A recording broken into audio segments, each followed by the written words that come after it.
Again यहाँ पर अगर हम लोग सोर्स और बेसिकली ऑब्जर्वर पर ध्यान देंगे तो अपरेंट फ्रीक्वेंसी हमारे पास आ जाएगा नेचुरल फ्रीक्वेंसी इंटू आ जाएगा वी माइनस वी नॉट का cos theta two by we और प्लस वी एस का आ जाएगा हमारे पास कॉस थीटा वन, ठीक है। और लेमडा अपरेंट हमारे पास आ जाएगा वी और प्लस वी एस का कॉस थीटा वन और बाई एफ। और दूसरे वाले केस में हम लोग देखेंगे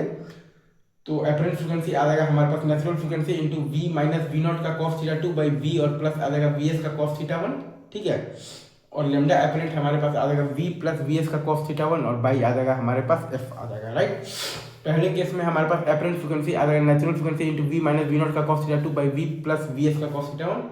और लेमडा अपरेंट आ जाएगा हमारे पास वी प्लस वी एस का cos theta one by f. और दूसरे केस में आप देखिएगा तो अपरेंट फ्रीक्वेंसी हमारे पास आ जाएगा natural frequency into v minus we naught का cos theta two by v plus V S का कॉस थीटा वन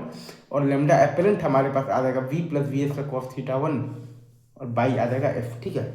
ये हमारा बहुत आसान सा चीज़ है, राइट। चलो हम लोग ये जानते हैं कि अपरेंट फ्रीक्वेंसी हमारे पास आता है natural frequency into velocity of the sound with respect to the observer by velocity of the sound with respect to the source, ठीक है। और all velocities are along the joining line of the source and the observer. अब apparent wavelength हमारे पास lambda apparent आता है v plus minus v s और by आता है f, क्योंकि हमारे पास depends only on the velocity of the source independent of the velocity of the observer, ठीक है। अच्छा एक चीज हमारे पास बेसिकली अगर आप ध्यान दीजिएगा तो ये भी है कि apparent frequency into apparent wavelength करेंगे तो velocity of the sound with respect to the observer आता है, तो वहीं से हमारे पास लेमडा अपरेंट आता है v plus minus v s और बाई आता है f। तो पहले केस में अगर आप ध्यान दीजिएगा तो अपरेंट फ्रीक्वेंसी बराबर आ जाएगा नेचुरल फ्रीक्वेंसी इंटू आ जाएगा v और plus v naught into cos of the आ जाएगा आपके पास थीटा टू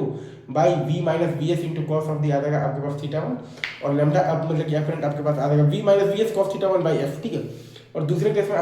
में अगर आप ध्यान दीजिएगा तो अपरेंट फ्रीक्वेंसी बराबर आ जाएगा आपके पास नेचुरल फ्रीक्वेंसी इंटू